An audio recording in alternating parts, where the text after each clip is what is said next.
Hi, this is Anastasia Probilski. And this is Anna Puig with WKTV reporting live from the Faith and Freedom Conference in Washington, D.C. And we have the pleasure of having here tonight Herman Cain, presidential candidate for 2012, somebody who can actually crush Barack Obama. We also have Jim Martin, president of 60 Plus Association, and he's been fighting Obamacare for a very long time.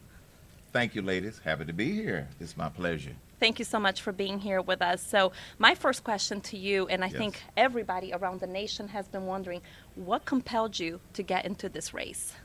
There were a number of reasons. Probably one of the first reasons that started in 1999 was the birth of my first grandchild. That made me realize that this fight is not about us. It's about the next generations. Most of us are going to be just fine. So that was one of the reasons. One of the big second reasons was when I saw Barack Obama in this administration arrogantly shove legislation down the throats of the American people. I couldn't take it anymore. And to make matters worse, he signed the Obamacare legislation against the will of the American people based he upon did. polls. That's right. Very arrogantly. The House and the Senate couldn't even agree, so he used the power of the presidency to force the House to walk the plank, some of the Democrats.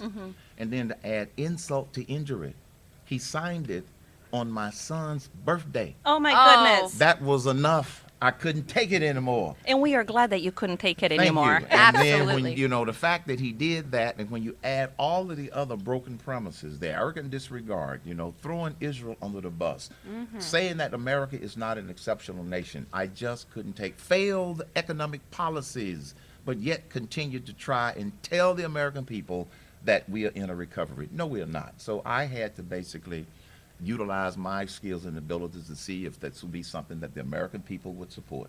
And we're glad that you're here and Thank that you. you're doing this for our nation, because we need somebody like you to be able to take the time to do this for Thank us you. on our behalf.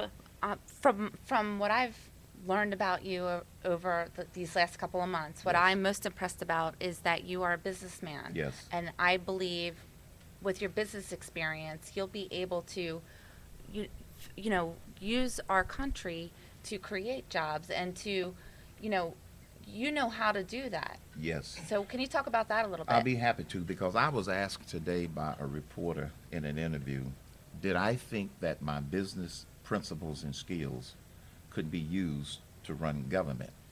I said, absolutely, absolutely, absolutely. That's Great. right. A problem is a problem. Right. And here's why. Here's what successful business people do. They make sure that they're working on the right problem. You identify the right problem. You don't work on the wrong problem, or you're never going to get the right answer. Number two, you assign the right priority. Number three, surround yourself with good people. This is what problem solving is. Right. And if you surround yourself with good people and you're working on the right problem, you will be able to put together plans that work. That's Yes. right. Then you implement those plans. And then then number five, and this is important, engage the American public and let them know what's going on so they will understand it, so they will then support you in getting it passed. This is the same formula, maybe using different words, that every successful entrepreneur or business person uses in order to be successful.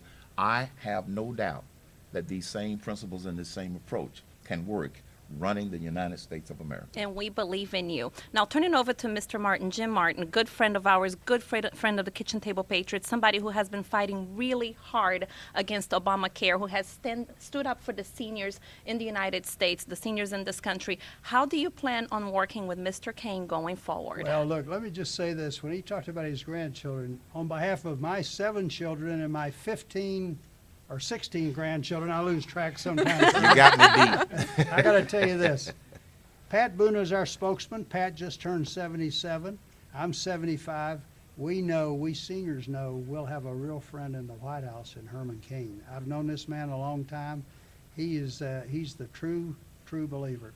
And with you in the White House, Obamacare is gone. Yes, absolutely. Yes. Repeal I need to Repeal. and clap replace. on that Yeah. note. Repeal and replace, Yeah. because I believe that there are some issues we need to address, but that's just simply the wrong solution. And all we have to do is look at them trying to implement it and how it is, Yeah. how the wheels are coming off, it's a disaster. You That's can't right. fix this plan. You must repeal it so we can replace it with some patient-centered, market-driven solutions. That's right. I Well, agree. Mr. Cain, we're so thankful to having you here with us today. you. Jim Martin, we're so thankful. You're such a great friend of the Kitchen Table Patriots. You are a breath of fresh air. you. You Absolutely. are what the American people are looking for, and we look forward to working with you going forward, and we wish you the best of luck going into 2012. Thank you so much for joining us tonight Thank at you WKTV very much. TV. It's my pleasure. Thank you. Happy to do it. Thank you, Jim. Thank you. Thank you, Thank Mr. you, Martin. Joey. Thank Always you, a Mr. pleasure. Cain. Yes, sir. Thank Oh you, my sir. God. Now